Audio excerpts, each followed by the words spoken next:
Hello, freshmen. Hey, you guys. I am excited to be able to introduce you to our roundtable method of discussion.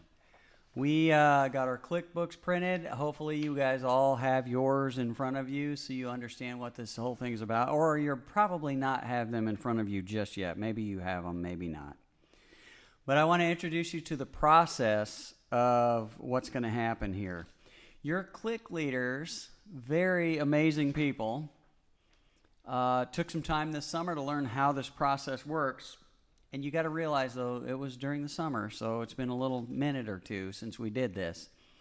So they're going to do their best to work their way through this roundtable method. But I want to set it up for you so you guys understand what it's for, who it's for, and how it should look. Okay? So I'm just going to read right out of the front cover. So CLIC leaders, if you ever get in a situation where you're struggling with having a reason why we're doing, just reread this. But it basically says this: inspired student leader, high school can be one of the most challenging times of your life, but it doesn't have to be. It can also be the most significant time of growth in your life. How it's perceived is up to you. How do we make a school better? How do we make a neighborhood better, a community? How about a whole city, a state, or a country? In all the cases, we begin with ourselves. When we improve ourselves, we improve our neighborhood, our school, our community, our state, and our country. The improvement in any situation always begins with you. It's important to understand that anything worthwhile will require some work. If we imagine our lives as a slope, all the success in life is uphill. So we all know somebody who has uphill aspirations with downhill habits. It's impossible to accidentally fall uphill. And if we don't work to continually go uphill, we're going to slide down. So welcome to the process.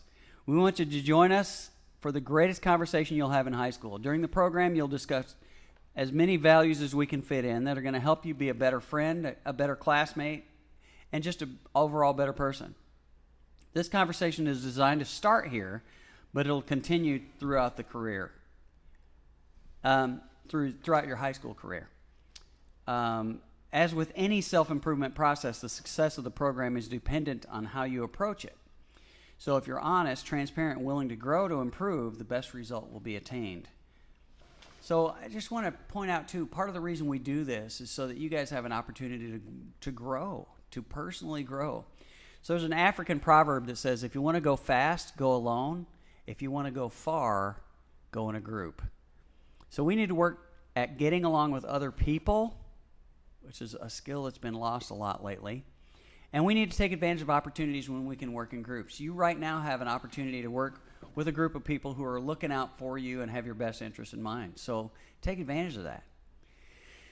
So in human needs, human emotional needs, there are 6 main needs. The need for certainty, the need for uncertainty or variety, the need for significance, to know that we matter, the need for love and connection, the need for growth, and the need to contribute to something bigger than yourself, like to your school and your community and your state. So the need for growth is one of those human needs, and we have to grow to help identify the meaning in our lives. I think it was Vincent van Gogh who said, the meaning of life is to determine our gifts in life, and the purpose of our life is to share those gifts. So we got to figure out what we're good at, and then we got to figure out how to share that. Anything we do that prevents growth and development of ourselves is stunting our potential happiness. Keep that in mind. If you're doing something to shut down a potential growth or development of ourselves, you're preventing yourself from being happy. So when you look for what you can control, when you look at things you can do differently in your life and you get a different result, you recognize where you're deficient, you recognize where you can improve and go about improving those things you have control over. That reflection is what we're all about. That's the process we're trying to start here. Giving you an opportunity to slow down and reflect and be honest with yourself about how you feel about these things. That leads to growth. When you find somebody who's on a mission to point out faults in your life, you guys all know that person. They're just always pointing out what's wrong. Don't take time to try and correct them, but rather be compassionate, because just the fact that they don't want to grow is really a difficult thing. They're preventing themselves from being happy. So we're going to jump into the process. Please give your leaders the respect and consideration that they deserve for taking the time to be with you and to help you through this process. We're going to start with the very first article in here. Process is pretty easy. They'll explain it to you. But the article is going to be on attitude. So I'm looking forward to hearing some good feedback from how this goes. And you guys dig in, take the opportunity to learn and grow and be better. Okay? So we'll talk soon. Thanks.